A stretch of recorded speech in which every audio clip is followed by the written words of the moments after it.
morning, my friends. I am Rick, and this is your seat at the table, and welcome to All Things Battletech. We are looking at perhaps the most saddest book in my collection. This book has seen some serious abuse, but it's still intact. It's not lost any pages, thank God. This is the first installment of the Fourth Succession War, Military Atlas Volume 1 from the New Avalon Institute of Science. Battletech 1634. So, shortly after 3025, so this would be 3029 is what it says here. Although that could be a 5, but a number of years, our Battletech initially starts, the starting year for the game is the year 3025. So a few years after this, a number of events lead Hanse Davion to join an alliance with Katrina Steiner, and eventually he marries her daughter Melissa, and with the intention of co-joining the Lyran Commonwealth and the Federated Suns into the Federated Commonwealth. This gives Hanse Davion the firepower, the support, and the means necessary to achieve almost what hasn't been achieved since the fall of the Star League. An attempt to destroy and or absorb another house. He really has an axe to grind against House Liao, and he makes a point by launching an all-out attack on a scale that hasn't been done since the Star League. And this is the overview of the first half of the Fourth Succession War. It's an interesting note. The Second Succession War lasted some 30-40 years. Our first Succession War was like some 30-40 years, and then it petered out, and then it restarted with the Second Succession War, which lasted another 30-40 years, roughly. I'm ballparking those numbers, so I could be vastly off. It petered out, and then the Third Succession War kind of fired back up, but it was a much more subdued conflict, border skirmishing, trade worlds for worlds, nothing like the devastation of the first two, but it was long. It lasted better part of 100 plus years, better part of a third of the time period between the fall of the Star League and the Fourth Succession War. So, and arguments can be made that there's actually been several succession wars after the Fourth War, because you had the FedCom Civil War, the War of 3039, the Klan invasion, etc., etc. But they each had different titles, different premise, and it's only the historians who decide what those sort of things are called and why they're called what they are. So let's see, I paid $15.95 for this book, and yeah, 3029. And let's see what year this was produced, in 1988. So you can see there's some water damage. There was a stretch there after my first divorce. I lived in my parents' basement in a 100-year-old farmhouse, and the basement was prone to having moisture issues. And it surprisingly didn't destroy more of my game material than it damaged. This book also, it's been a number of years sitting in the window well of my various cars in my early 20s, because I always liked carrying books with me. This was before the internet. This was before the internet was cheap enough for people to, and let alone we didn't have cell phones or any of that stuff. It was the literal dark ages. So I carried books. That's how I entertained myself if I got stuck somewhere and I had to wait in line, or I had to kill some time or whatever. I was constantly had my nose buried in one of my game books and stuff. So anyway, so what we're looking at is a pretty beat up book, but the fact is it still have it, it's still functional. So origins and preparations. The inner sphere of 3020 was essentially the same as the inner sphere of 2787 when the First Succession War began. Borders had changed, the level of technology had plummeted, and millions of lives had been lost. There are still 5 realms, each convinced of its own superiority. Ever since the collapse of the Star League, humanity has been on a long, painfully slow decline that seemed unstoppable. Till as a young man in 3020, Prince Davion felt the change was possible and that something could be done to arrest the slide. Looking about, he found nothing that he and his realm could do alone. Grand schemes all depended on something that had always been rare among humans: cooperation. They felt the odds of winning The cooperation of Netherrealm were about as good as living to see General Kerensky return, he had told me. 3020, the fortune took a favorable turn. Archon's Katrina Steiner had also discontented with the status quo of the Inner Sphere, issued her peace proposal to all the successor states, while the other realms scalped the plea for a ceasefire. Prince Davion was intrigued. Perhaps here was his chance to take history by the throat. In reply, the prince told the Archon that a constant peace was unlikely. Instead, he suggested an alliance between the Lyran Commonwealth and the Federated Suns might bring peace for their children, if not for themselves. And the Archon was more than willing to listen to what the young prince had to say. So we have this grand alliance between the two houses that started small and worked up and built up. So, top secret communique to from Quintus Hallard, Military Intelligence Investigation Operation, to Dr. B. Bonsai of the New Avalon Institute of Science. Yeah, that buckaroo Bonsai. If you have any clue who if you don't know who Buckaroo Bonsai is, you just Google it.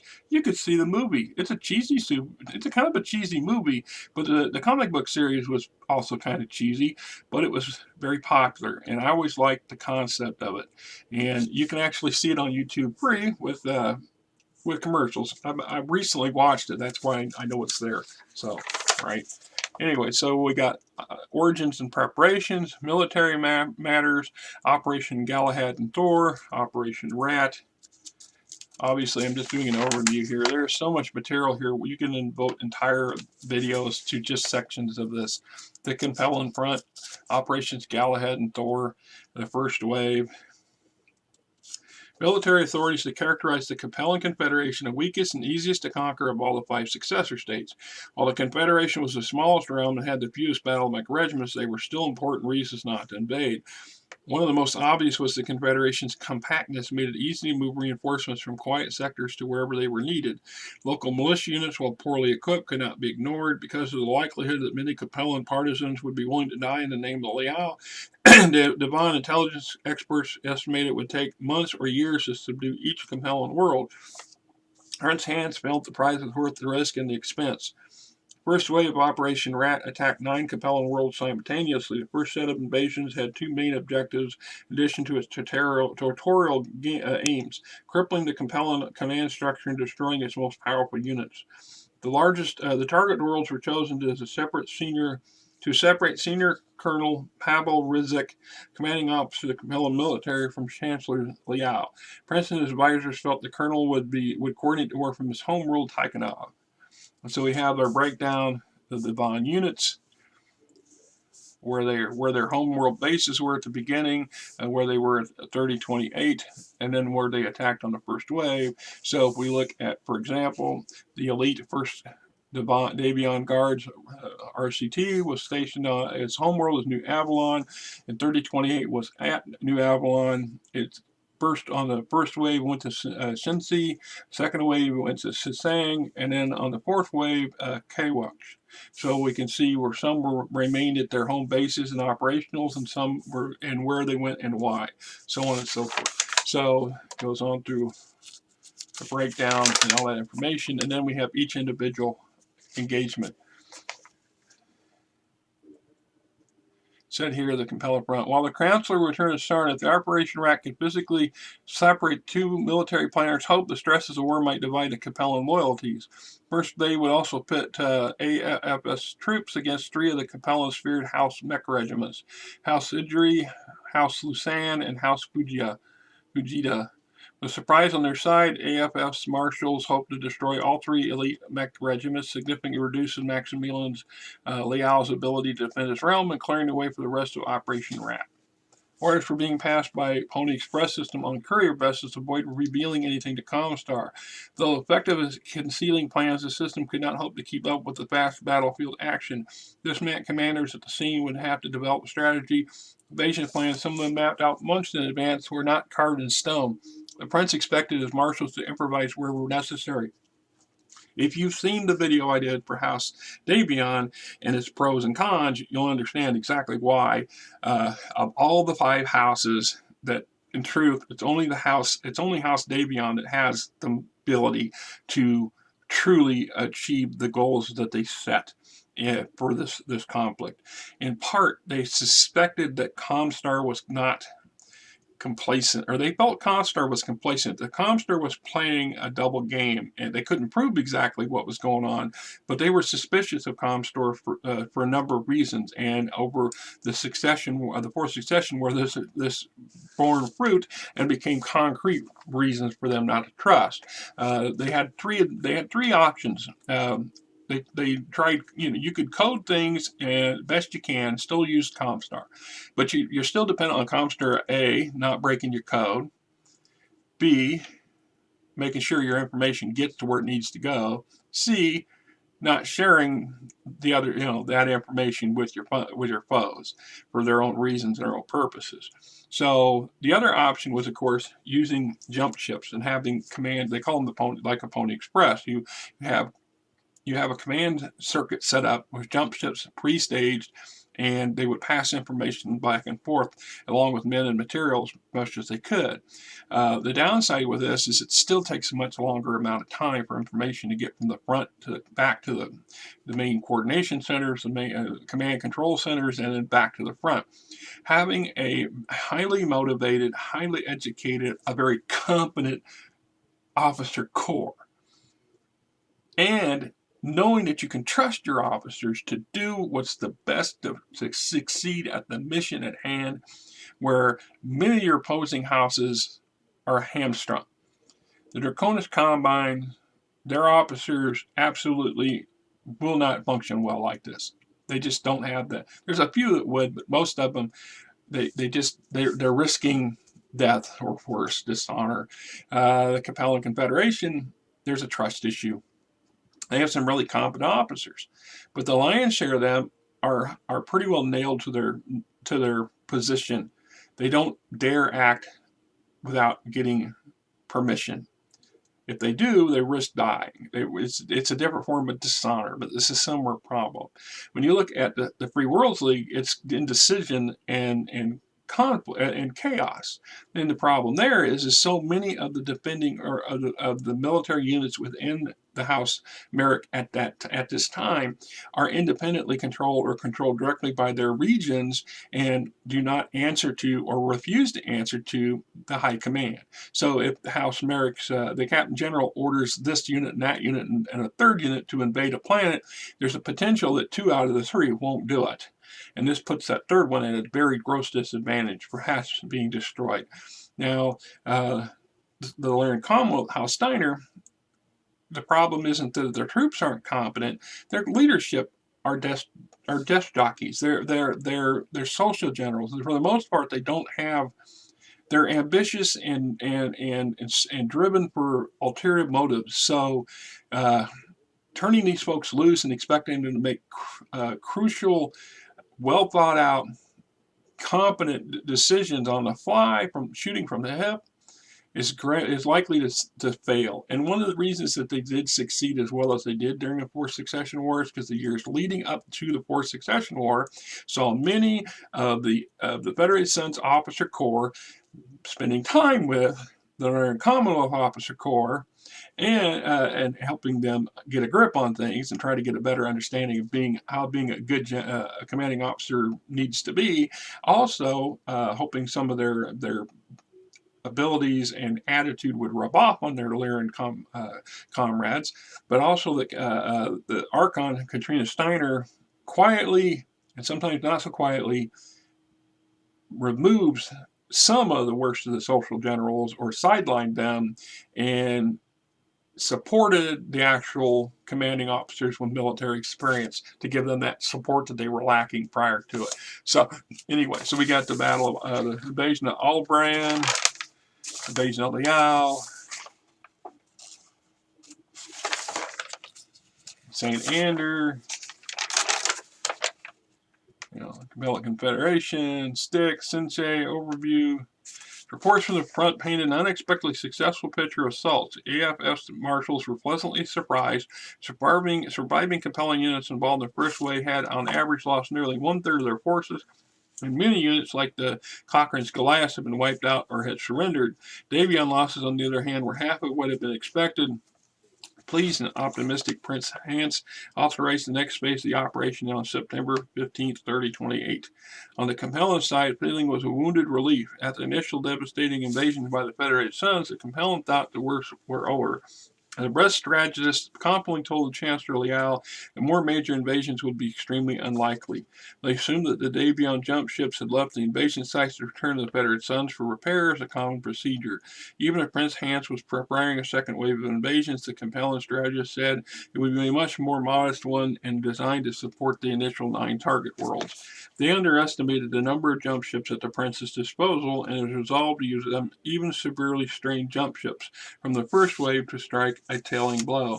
They were also underestimating Prince Daring. In his mind, the first wave was all but the simple beginning. So we got the second wave. Second wave focused on Tikhonov for 4 reasons. It was the capital of the Tikhonov commonality. It was a vital economic center of the Confederation. It was a heavily fortified world that could harbor many mech regiments ready to strike at a dangerous counterattack deep into Federated Suns, and it was the base for Colonel Rezik, the commanding and driving force of the Capellan military.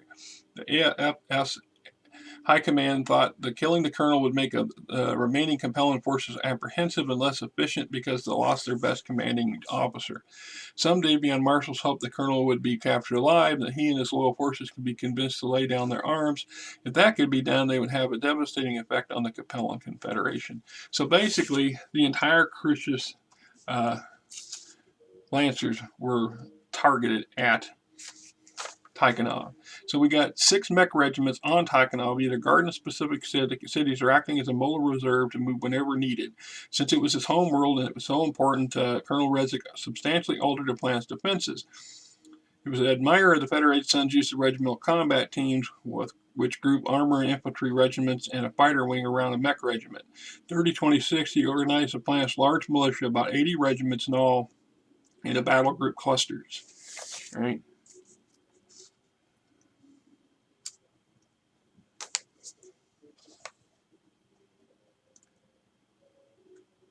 Right here. So it says, on September 23rd, nearly 100 jump ships made the jump into the Tikhonov star system. They immediately began procedures that freed more than 300 drop ships to begin their high-speed run towards Tikhonov. First contact between the Deviant invasion forces and the Capellan defenders occurred 2 days out from Tikhonov. Deep Space Interdiction Force, the Night Riders, intercepted the Deviant Armada. Night Riders consisted of the Long Claw Avenges-class fighter carrier. 2 Union-class dropships had been converted to carry only fighters. Night Riders sent 70 fighters as the dropships of the Federated Suns. Fighter losses were heavy on both sides, but all of the Federated Sun dropships survived. A few dropships sustained enough damage that their passengers had to be transferred to other ships. Drops conducted against the combined defense of remaining Night Riders and fighter wings of planetary forces. All right.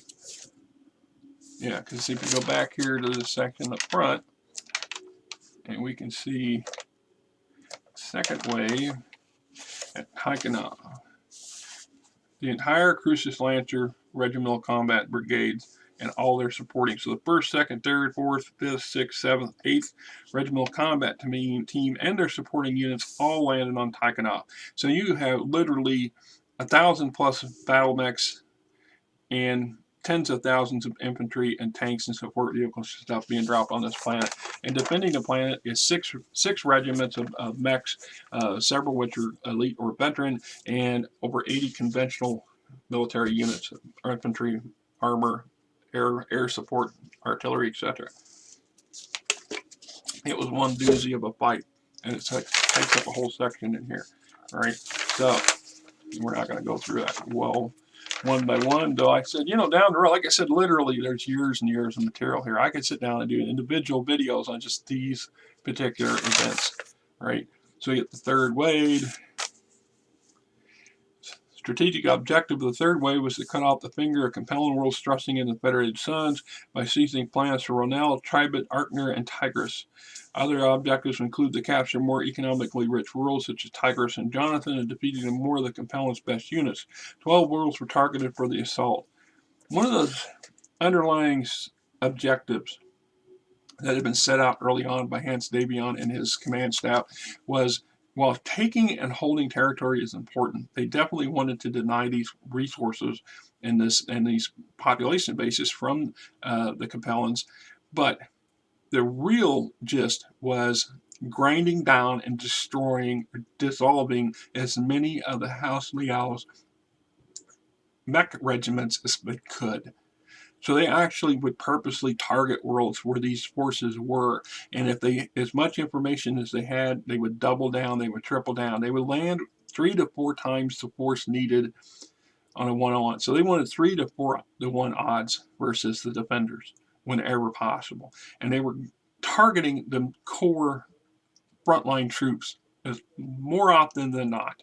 And the intention was to destroy, disable, capture, deny these resources to the Chancellor and the Capellan Confederation. Every one of those was a series of losses. It was a major blow and a setback. So we got various planets, and there's Arbris, Sataph, Tigris, Capellan Front, and we got the Draconis Front. Lyran Commonwealth Armed Forces in 3028. 3022, the Lyran Commonwealth Armed Force was a military that, though extremely well equipped, seemed mired in inter-service conflicts, ponderous tactics relied too much on equally ponderous mechs, and in a military bureaucracy thick with redundancies, graft, and self-centered officers. In the next 6 years, Lyran Commonwealth, the armed forces, was transformed into a military machine that surprised the Draconis Combine, and it was its successful offensive. The alliance with the Federated Suns had a great deal to do with the improvement of the LCAF. Just as much had the credit had to go to the Archon Melissa Steiner, who used new alliances as a way to improve her military. She manipulated the inevitable comparisons between the LCAF and its AFF's counterparts, and soon had most of her troops ready for a change, ready to do anything to avoid embarrassing themselves in front of the Federated Suns. All right, and it goes on to all the things that she did and changed, convincing the Hanse had to convince Katrina of the ability and importance and the to do this forced succession war, and she was reluctant. The whole point of her wanting to have a peace treaty and alliance with the Federated Suns was to avoid the conflict in the first place. And his argument was the only way to do that is to kick the knees out from under their foes, put them both on notice, and particularly take the Confederation out at the core. If they could take the Confederation out completely or minimize its effectiveness to ever counterattack again, then it put them at a much stronger position to counter the Draconis Combine.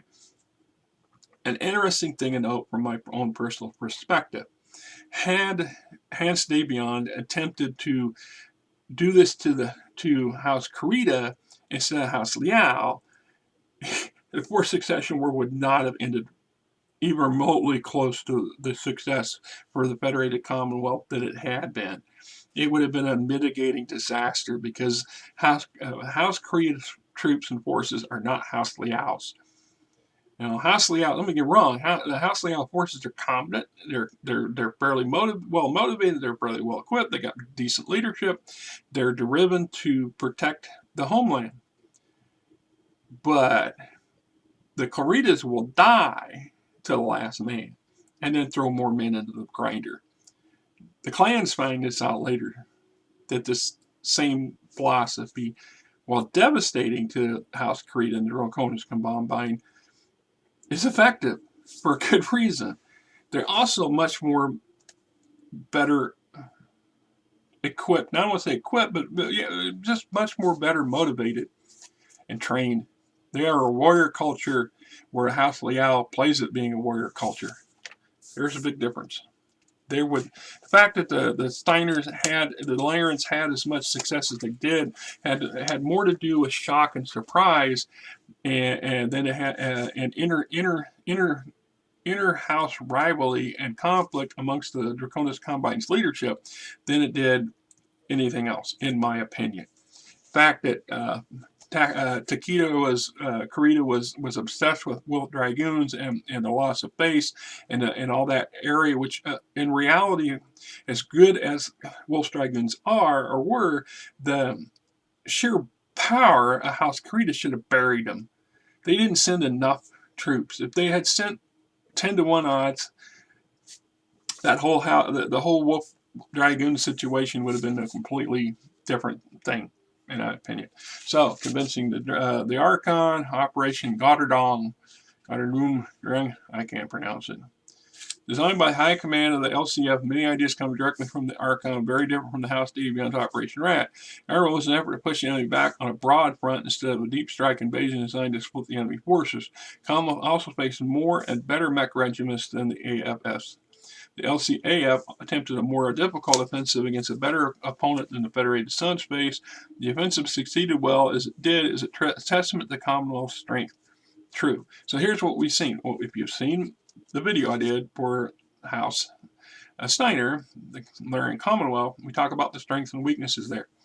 The strengths are they're ball-backed. Their force is massive, heavy, overgunned, overpowered, heavy on assault mechs and heavy mechs. They are not going to chase you down. They're going to slowly advance and grind you into the dust. So taking in that into account and giving them some competent, for the first time in hundreds of years, giving some competent commanders, some competent leadership that actually strove and met the goals for the greater good and not their personal whatever, helps.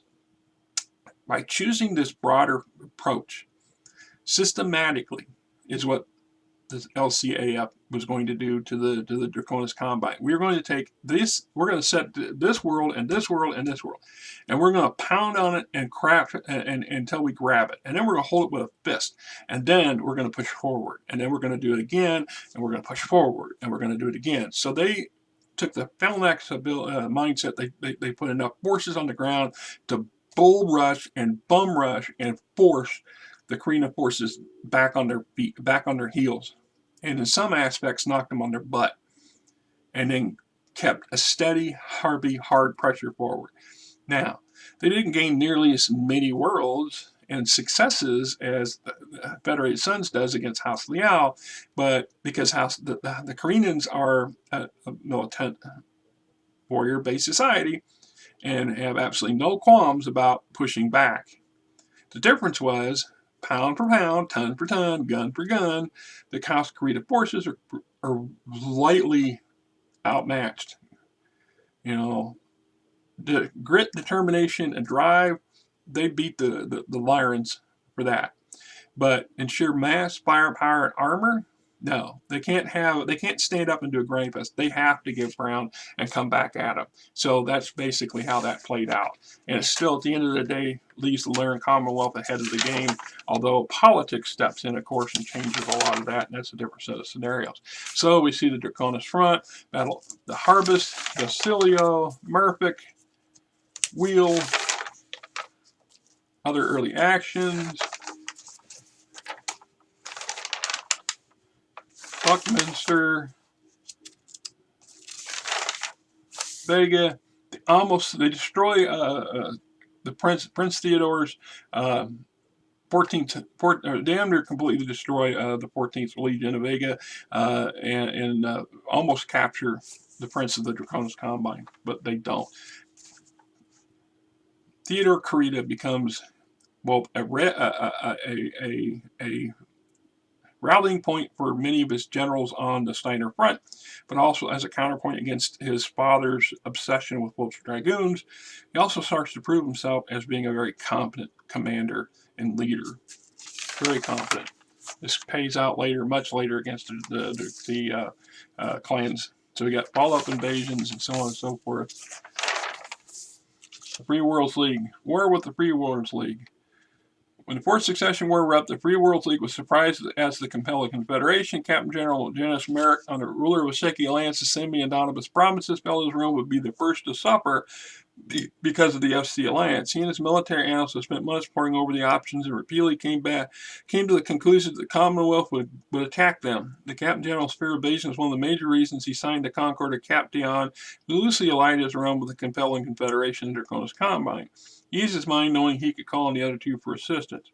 So when that didn't happen, his first inclination was to sit back and breathe a sigh of relief and not get involved. It took pressure and then some threats, and eventually he did act on a very small scale, and this forced the Steiners to respond on a small scale, but for the most part it stayed very limited.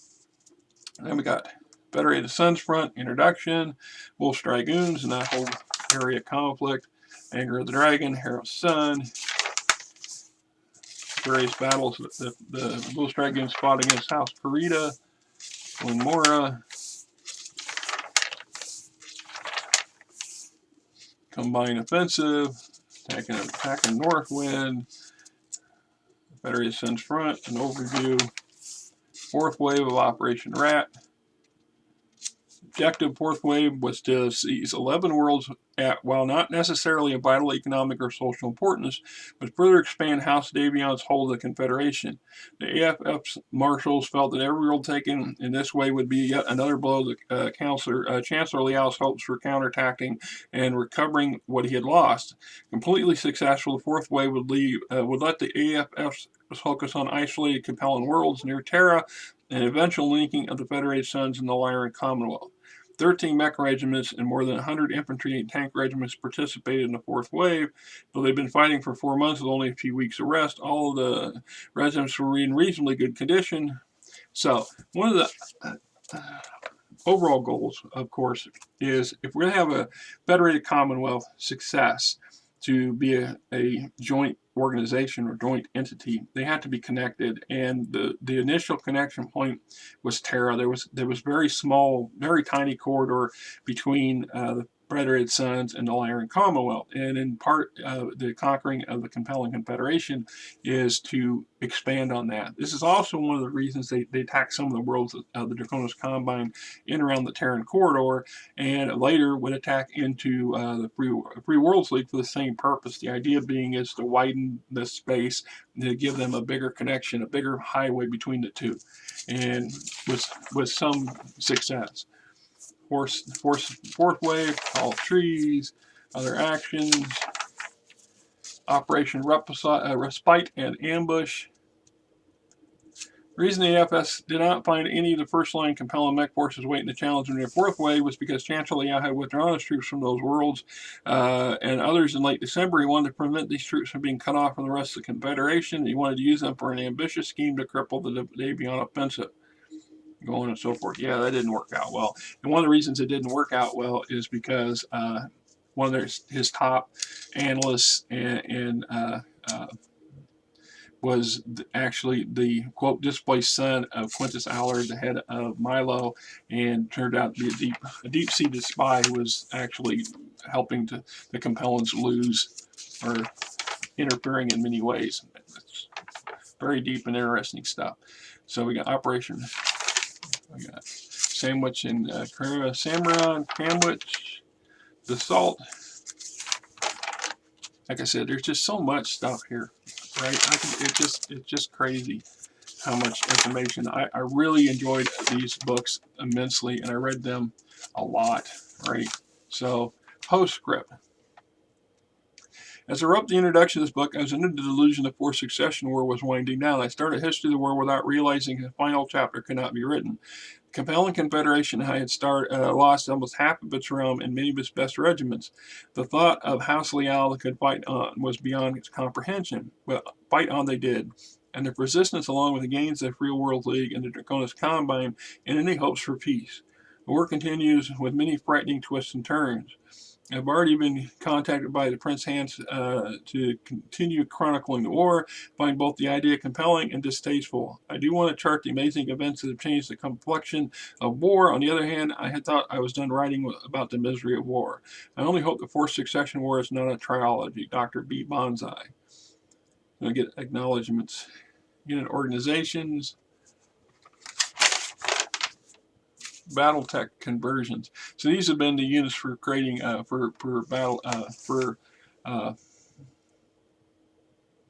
Force, and I love Battle Force. One of these days in the near future, I'm going to do a couple of videos on Battle Force. It's just a larger version of Mech Combat. It's using lances, companies, even battalion scale. It's just more. Never mind. Anyway.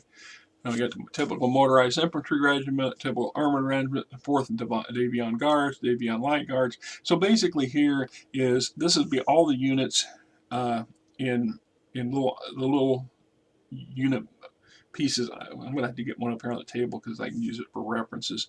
So anyhow, never mind. For Battle Force, various units. Team Bonsai, Wolf Dragoons, Red Renegades. When I do occasionally these, and I will do what I have of these that feature specific companies within certain regimental whatever in various houses, and they only did a handful of these things, and then they stopped doing them, which I kind of found sad. They did do some deeper books with a wider range of units and stuff, but not individually like these.